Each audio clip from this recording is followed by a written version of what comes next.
Ravi de vous retrouver sur le plateau de Lady vous écoute. Notre sujet aujourd'hui s'intitule « Les femmes aux urnes », notamment à la faveur de ces élections qui se passent en République centrafricaine. Tout le monde le sait, la présidente de la transition, Catherine Samba-Panza, ne se représente donc pas, mais il y a des candidats. Et quand il y a des candidats, il y a des élections, il y a des bureaux de vote. Nous avons en images quelques photos que nous commenterons tout à l'heure, mais d'ores et déjà, nous allons vous recevoir, messieurs les invités, en vous remerciant grandement d'avoir accepté notre invitation. Monsieur Moïse Sarr, bonjour. Bonjour. Vous êtes le chef de service des étudiants sénégalais à l'étranger. Est-ce que j'ai oublié quelque chose? Tout à fait, vous avez tout dit, madame. Merci d'avoir accepté notre invitation encore une fois. Merci à vous, monsieur Mohamed Ly, pour la mise en relation. Je rappelle, Mohamed, que vous êtes le président de Think Tank IPOD, Innovation politique et démocratique. Bonjour Lady et merci pour votre invitation. Merci à vous. Alors, les femmes aux urnes, messieurs, cela vous interpelle-t-il? Bien sûr, surtout en Afrique, avec la jeunesse de certaines de nos démocraties et la nécessaire implication des femmes qui font la moitié de l'Afrique, pour ne pas dire de l'humanité, qui doivent participer à ces processus démocratiques. Monsieur Sarr, vous nous confiez au début de cette émission en off que non seulement les femmes, en effet, c'est bien qu'elles votent, mais c'est encore mieux si on vote pour elles, tout à fait, dans la mesure où, non seulement, comme il a si bien dit, il y a aussi ce poids économique que les femmes occupent dans nos jeunes démocraties. Elles ont toujours été, je ne dirais pas utilisées, mais à chaque fois, les hommes politiques sont élus grâce à l'apport et des femmes et des jeunes. Et souvent, ils sont oubliés, oui, ils sont mis de côté. À telle enseigne que je pense qu'il est grand temps que ces femmes-là prennent conscience de leurs responsabilités et que nous puissions aussi avoir dans nos jeunes démocraties, des femmes leaders, des femmes qui occupent des places extrêmement importantes et qui puissent entraîner et montrer ce dont elles sont capables. Nos téléspectateurs, lorsqu'ils nous écrivent, nous disent « Monsieur Sarr, tenez des propos de plateau télé » parce que dans la pratique, ce n'est qu'un homme comme les autres. Ils peuvent le dire, peut-être ils auront tort de le dire parce qu'ils gagneraient à connaître qui est M. Sarr dans mon action quotidienne. Jeune étudiant, jeune responsable étudiant, je me suis toujours battu, je me suis évertué pour au moins donner à la femme toute sa place.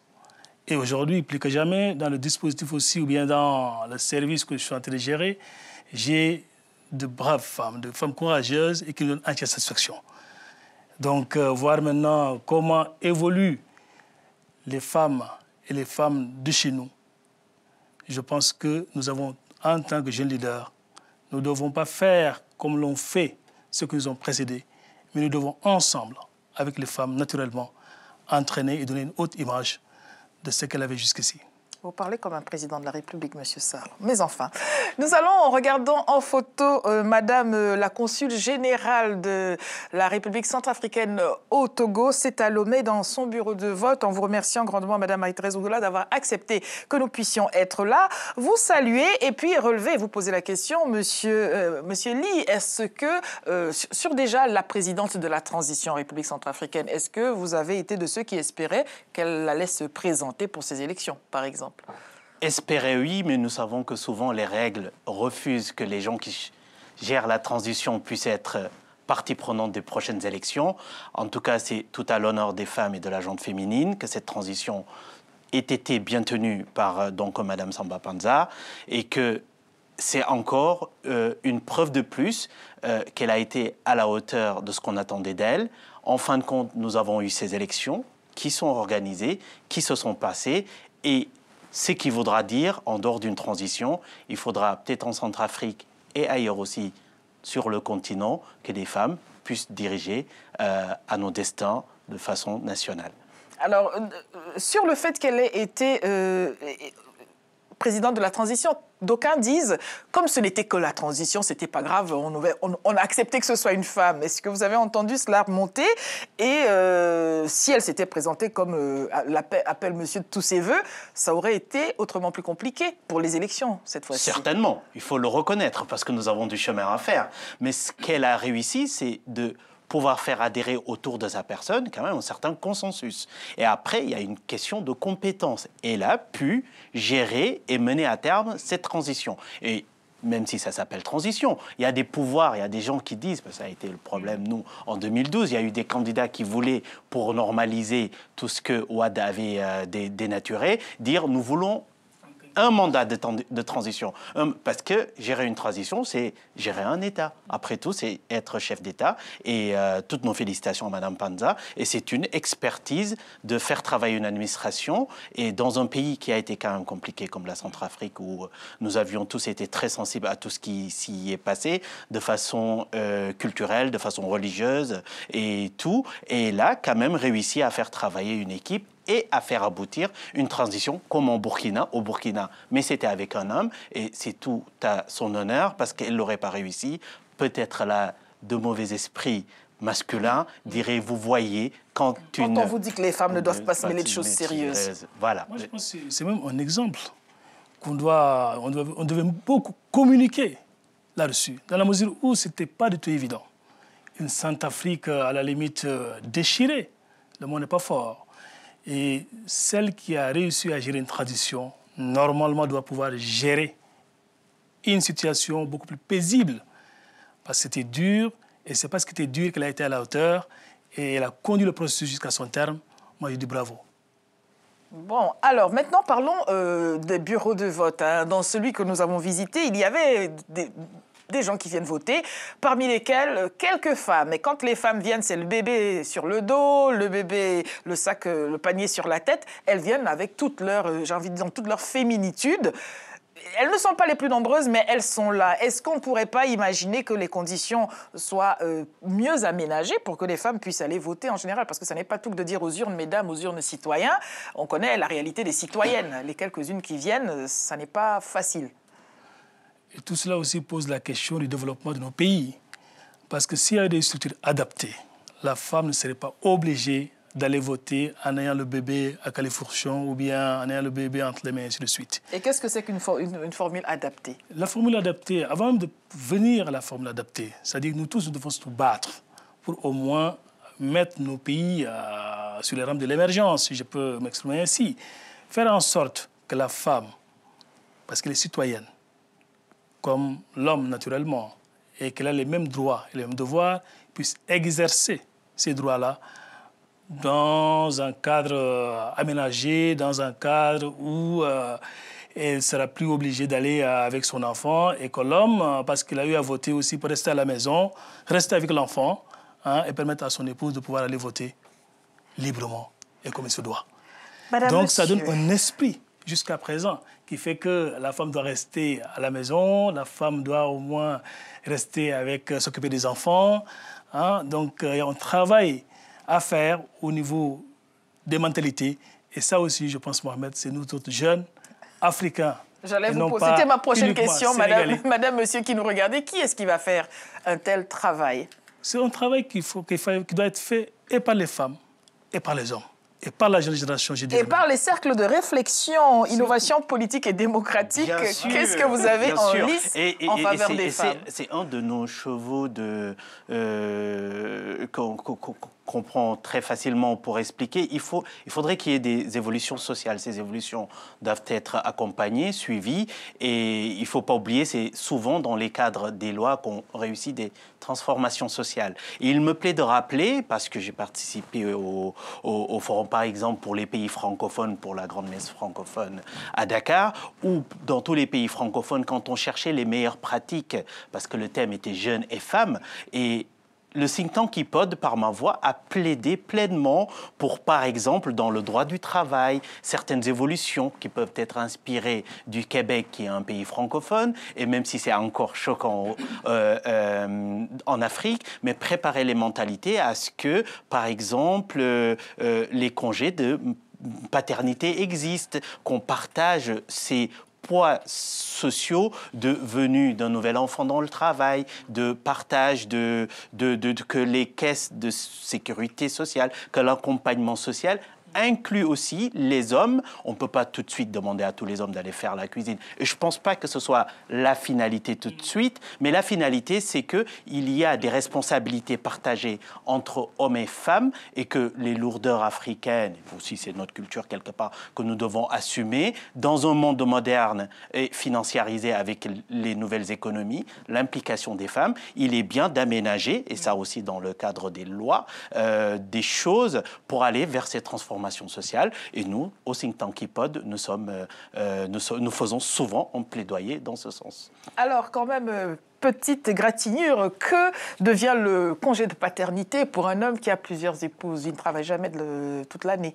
Bon, alors... Allez, la provocation, elle est forte, là. Et... moi, je ne l'ai pas vu venir. Hein. Non, mais c'est une vraie question. On peut se la poser. Peut-être que le cercle de réflexion proposera quelque chose. Mais tout de même, Mohamed Ly, est-ce que vous n'avez pas, quelquefois, le sentiment de vous retrouver dans un conflit de génération? Parce que le cercle de réflexion va proposer un certain nombre de dispositifs, oui. Mais on pourrait, à juste titre, vous dire « Ah oui, non, mais monsieur Ly, vous êtes en France, vous êtes un blanc, vous ne connaissez pas bien notre culture locale, ça n'est pas comme ceci, c'est autrement. » Est-ce que la question se pose à vous en ces termes-là? Ah oui, clairement, la question se pose parce qu'à chaque fois qu'on veut faire bouger les lignes, il y a des résistances très fortes. Et surtout, comme on dit, dès qu'on a des acquis, et c'est les acquis de la gente masculine, il faut pour les femmes, mais aussi qu'ils aient des hommes à leur côté, pour que ces acquis-là, les hommes veuillent y renoncer. C'est comme le pouvoir politique, c'est comme le pouvoir économique. Et aujourd'hui, il n'y a plus besoin de donner d'exemples en Afrique pour dire que les femmes y vont et sont en demande. Et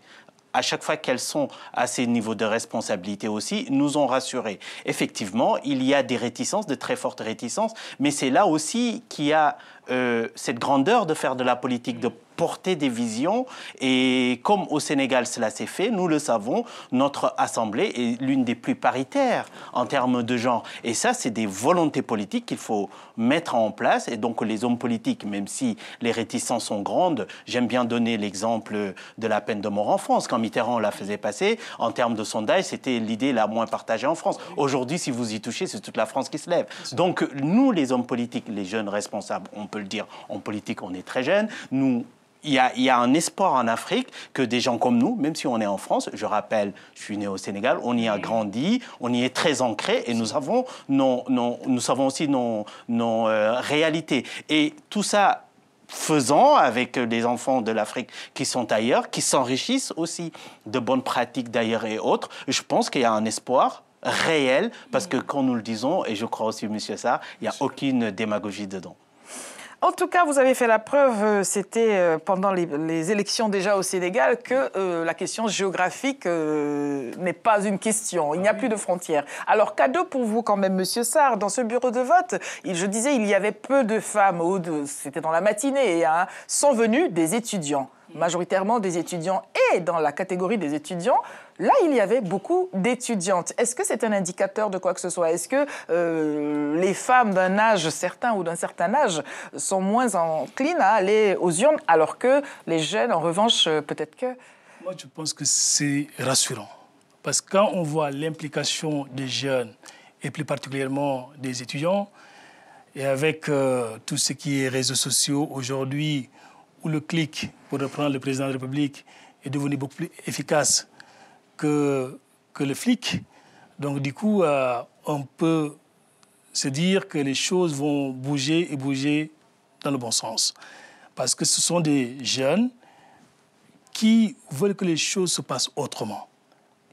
Ils ont la culture, ils ont l'éducation, ils comprennent et ils se disent aussi tout ce qui se fait doit se faire pour nous et avec nous. Donc, voir leur implication, qu'ils passent dans la sensibilisation, dans la conscientisation des masses, qu'ils aillent expliquer à leur maman, aux oncles, à leur papa, que voilà, il faut voter pour tel ou tel candidat parce qu'il a un programme aussi qui peut changer les choses. Je pense quand même, si on le voit en Afrique, je pense que c'est à saluer, c'est à encourager. Et pour dire tout à l'heure à Mohamed qu'il ne faut pas se décourager, je pense que c'est parce que les choses sont difficiles, hein, que vous devez avoir une motivation supplémentaire pour dire qu'effectivement il y aura de la résistance, c'est tout à fait normal, parce que toutes les questions sociétales d'une certaine envergure vont en tout cas se passer dans la douleur. Mais ça doit être une motivation supplémentaire. Les femmes le savent. Hein. Demandez-leur quand elles trouvent le bébé très beau, comment c'était avant qu'il soit là. Effectivement. Donc, il y a toujours nous partageons un moment où c'est un tout petit peu compliqué. Et l'exemple du Sénégal à ce niveau-là est à saluer. Il doit faire aussi, en tout cas en Afrique, il doit être largement suivi. Quand on voit au niveau de nos assemblées, nous avons 2 grandes assemblées. C'est le Conseil économique et social, c'est l'Assemblée nationale. L'une est dirigée par un homme, l'autre est dirigée par une femme. Quand on voit le bureau de l'Assemblée nationale, 8 vice-présidents, 4 femmes, 4 hommes, 2 questeurs, une femme, un homme. Si on regarde dans le dictionnaire le mot égalité, on va trouver la carte du Sénégal à côté, quoi. Bah, j'avoue quand même, en toute modestie, il y a encore des efforts à faire, il faut le dire, il faut le signaler. Mais j'avoue, on peut construire un exemple et on doit être fier de ce qui se passe chez nous. Alors, parlons de ce qui ne va pas. Quels sont les freins pour les femmes à aller aux urnes et, pire encore, à se faire élire, à se présenter? Je pense qu'il y a un vrai problème d'information quand même pour les femmes qui sont en milieu périurbain. Oui, parce que l'exemple que vous avez cité tout de suite, tous les deux, c'est qu'effectivement, on représente des étudiants, donc des gens d'un certain niveau de connaissance et de culture. Donc, pour ces personnes-là, ils savent que le droit de vote a été acquis de façon très, des fois, douloureuse, et qu'après, il y a effectivement une certaine génération de femmes, et géographiquement aussi, dans les milieux périurbains, l'information n'accède pas. Et là, c'est le moment venu de saluer l'action, mais surtout de la presse, des journalistes. Je me rappelle au Congo, il y a l'UCOFEM, donc l'Union congolaise des femmes de médias, ou la RATECO, le réseau des radios-télévisions communautaires aussi de l'Est du Congo. Ces gens-là qui agissent et qui diffusent l'information vers ces femmes dont l'information n'arrive pas très souvent mais même pas de façon partisane, pour dire il faudra voter, mais juste de façon citoyenne. Savoir que le droit de vote est une chose et que leur vote, surtout, n'appartient ni à leur mari, ni à leur papa. Ça, c'était ma prochaine question. Alors, comment peut-on en avoir la certitude? Parce que ça n'est pas tout, mesdames, d'aller dans l'isoloir. Si le candidat que les femmes votent est le candidat que le mari a choisi, personne n'a d'incidence dessus et on ne peut pas faire comme si ça n'était pas un vrai problème. Oui, surtout que celui qui a 3 femmes a 3 voix. Oui, plus la tienne, ça fait 4. Plus la sienne, oui, ça fait 4. Mais tout ça, n'est pas rien. Je pense que ça commence à évoluer. Chez nous, on a connu le Ndigal. Le Ndigal, c'était une directive qui était donnée par le marabout et qui consistait à dire toute la communauté vote pour tel ou tel candidat. Ça a évolué dans le temps. Et aujourd'hui aussi, forcément, je peux dire naturellement qu'il y a des avancées significatives qui sont notées dans ce domaine-là. On peut avoir une directive, mais une fois dans l'isoloir, on n'est pas avec son mari, on n'est pas avec son époux, on est seul, avec sa conscience. Mais quand on est mal informé, on ne sait pas si son empreinte ou la signature... Tout ce qu'on a dit tout à l'heure, c'est là où les jeunes, je ne parle même pas d'étudiants, mais les jeunes collégiens, lycéens, qui sont dans les campagnes les plus reculées, où vraiment on a trouvé il y a des écoles, il y a des collèges, des lycées. Ils doivent être formés aussi à la citoyenneté, qu'ils prennent conscience de leurs droits et de leurs responsabilités. Dès l'instant qu'avant même d'avoir 18 ans, ils peuvent au moins parler aux mamans, ils peuvent au moins parler aussi aux voisins, aux voisines, et leur dire oui, les choses évoluent. Et si nous voulons à la limite sortir de l'ornière, sortir de notre sous-développement, il faut naturellement aussi que nous puissions voter en âme et conscience sur la base de programme et non pas forcément sur la base de telle ou telle personne ou de telle ou telle appartenance, qu'elle soit religieuse, ethnique ou régionale. Nous avons pu voir des femmes sortir de l'hôpital juste pour venir voter et retourner à l'hôpital. Pour des raisons de santé, la santé peut-être, il n'y a pas de discrimination à ce niveau-là, mais on sait très bien que pendant 9 mois, on peut être complètement à l'ouest et des élections et du débat politique. Voilà une vraie question, une incompréhensible vraie question. Comment la résoudre néanmoins? Est-ce qu'on peut imaginer qu'une candidate dise « je suis candidate aux élections enceinte jusqu'aux yeux » et que tout le monde dise « ah oui, oui, très bien, on va voter pour elle ». Évolution des mentalités tout le temps et la mise en place de politiques publiques. Et il y a une chose qu'il faut dire, c'est qu'on a répété, je pense, sur le plateau assez, mais qu'on ne répétera pas assez, c'est la citoyenneté. Il faut vraiment la développer. Aujourd'hui, on est lundi, si je ne m'abuse. Monsieur le Président Macky Sall fait toujours la levée des couleurs les premiers lundis du mois. Et c'est excellent. Il faut vraiment que dans nos pays, au plus haut niveau, qu'on prenne en charge la citoyenneté. Et dire citoyenneté, c'est pas de dire un côté partisan. Et il y a autre chose aussi dans ce sens, Lady, et là je vais égratigner les politiques, il faut absolument que, en période de campagne électorale, quand les politiques prennent des engagements, quand ils ont la gestion des affaires de la nation, qu'ils refassent adhérer à la société civile africaine, aux femmes africaines, leur refaire aimer la politique. Parce qu'il y a un manque d'engouement aujourd'hui aussi en termes politiques. Les taux de participation dans nos pays, et là, ce n'est pas discriminatoire, hommes et femmes, sont extrêmement faibles. Et là, c'est de la responsabilité des acteurs politiques que vous sommes de faire de la politique de la façon la plus respectable, la plus claire, pour, en fin de compte, faire comprendre, parce que nous le savons, aux citoyens que les affaires politiques sont des affaires sérieuses et réenclencher un certain engouement en Afrique autour de l'affaire politique. J'écoutais un jour quelque chose qui m'a beaucoup frappé, une radio tchadienne où, au moment des élections, des gens hors de N'Djamena disaient « c'est l'affaire des gens de N'Djamena. Nous avons faim, nous avons soif, nous avons la méningite. » Les problèmes d'élection ne sont pas les nôtres. Ne nous intéressent pas. Et à partir de là aussi, je pense qu'il y a une très grande responsabilité des autorités politiques, en Afrique en général, de coller à leurs discours et à leurs promesses pour qu'on retrouve un certain dynamisme politique sur notre continent. Tout à fait. Même si, par ailleurs, on sait qu'aussi, il fait de la politique c'est quoi? L'éternelle question. C'est la gestion des affaires publiques, de la cité. C'est ce que les femmes font déjà au privé, d'ailleurs, au long cours. Je n'ai pas bien saisi, vous dites. La gestion des affaires de la famille. Voilà, de la famille, de la cité, et qu'il ne faut pas tout attendre des politiques. Nous tous, nous sommes de la cité, nous sommes de la famille. La société civile doit aussi pouvoir pousser toutes ces questions-là, pouvoir aussi, à la limite, interpeller les politiques, jouer son rôle de sensibilisation, de conscientisation, de communication, de sensibilisation aussi. Donc, pour dire, une fois de plus, c'est vraiment... c'est à la limite un esprit nouveau qu'il faille encourager, qu'il faille développer. Et j'avoue, en ce sens-là, forcément, si on attend tout des politiques, ça laisse un tout petit peu de traîner. On peut continuer à attendre. Donc il faut que ça vienne de la base. C'est comme un combat. Mais je vais prendre M. Sarr au mot. Prenez-le au mot. Allez-y à l'ouverture, M. Sarr. Ouvrez-vous à la société civile.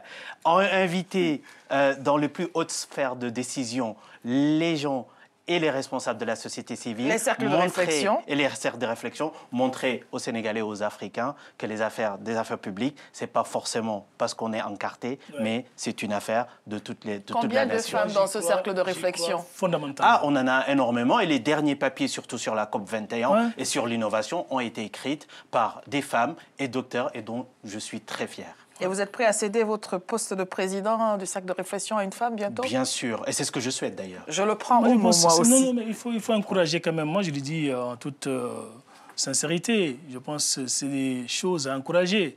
Nous avons besoin quand même d'hommes et de femmes, de cadres naturellement, des intellectuels qui réfléchissent sur le devenir de notre société et qui forcément ne sont pas obligés d'être encartés. Parce qu'il faut un temps pour tout. Il faut qu'il y ait des gens qui réfléchissent. Et on voit comment ça se passe dans les pays développés.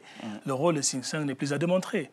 Malheureusement, au niveau africain, on ne fait pas toujours appel à l'expertise dans les politiques publiques. Mais chez nous, quand même, il faut aussi le dire. Mais on ne baisse pas les bras. On voit le plan Sénégal émergent, quand même, la diaspora a été impliquée. On a vu aussi le rôle dans certains cercles qui a contribué effectivement à l'élaboration du plan Sénégal émergent, pour dire naturellement, d'un pays à un autre, il y a des différences, ou bien il y a des choses à apprendre et des choses aussi on peut parler le même langage. En photo, nous voyons l'autorité nationale des élections, donc cet organisme qui était présent pour pouvoir accompagner et s'assurer que tout se passe bien avec un président du bureau de vote et puis deux personnes pour travailler avec lui, parmi lesquelles une femme qui s'occupe de s'assurer qu'on a bien voté. On dit à voter, vous mettez le doigt dans l'encre, vous mettez sur un papier, sauf que la femme qui s'occupait de cela, par terre, il y avait son bébé. Partout, il y a une femme, il y a des bébés. Les hommes, ils sont vraiment dispensés de cela. Donc, on la voit là avec son petit chasuble vert. Autant les autres repartent, ces messieurs en vert, ils sont frais pimpants, ils font ce qu'ils peuvent. Mais la dame qui ressort avec son bébé à elle, devant et le bébé de la dame dans le dos parce qu'il faut que l'autre elle puisse continuer à travailler. Ceci est quand même assez révélateur des difficultés qui demeurent, que l'on ait envie d'être dans un bureau de vote en tant qu'observateur, en tant qu'électrice ou quel que soit le poste, et je ne parle même pas de Madame la Consul Générale qui a mis toute son implication pour pouvoir en faire en sorte que les choses se déroulent au mieux. C'est un vrai problème, c'est ce qu'on dit et dans nos sociétés. Et il faut dire aussi, c'est pas lié qu'à notre société, c'est lié aussi à l'anatomie, à la morphologie. Moi, j'ai beau être un grand... À la morphologie de la compréhension des hommes. Peut-être pas, mais j'aurais bien voulu prendre 4 mois et demi à ma femme pour la naissance de mon aîné. J'ai pas pu, c'est aussi ça. Mais ce que vous soulevez, c'est une réalité et qui est plus exacerbée quand même dans nos sociétés. Et c'est là où on revient à dire qu'il faut vraiment une évolution des mentalités qui s'articule aussi et qui s'accompagne de l'évolution de la société dans son économie, dans son organisation. Et cette organisation-là, elle prend du retard, effectivement, par rapport à la progression des femmes. En fait, c'est ça la vérité. Et il faut que l'organisation au niveau étatique, au niveau social, au niveau des lois, rattrape la marche rapide des femmes qu'il faut aussi encourager. Et qui, de toute façon, marche quoi qu'il arrive. Quoi qu'il arrive. Nous allons terminer là-dessus. Oui, le mot de la fin pour vous, Monsieur Sarr. Une consul, vous avez dit tout, Madame la Consul Générale, oui. Il y a bon espoir. On peut dire cela parce qu'elle a organisé ce vote de main de maîtresse. Quand les femmes organisent, le succès au rendez-vous. Nous pouvons en témoigner, nous étions sur le terrain en remerciant en effet Madame Marie-Thérèse Ozongola, consul générale de la République centrafricaine au Togo. En vous remerciant, messieurs, d'avoir accepté de participer à cette discussion. Messieurs, mesdames qui nous regardez, si vous voulez vous aussi être sur le plateau, écrivez-nous à ladyvousécoute@telesud.com. Et comme nos intervenants du jour, vous serez les bienvenus. À demain.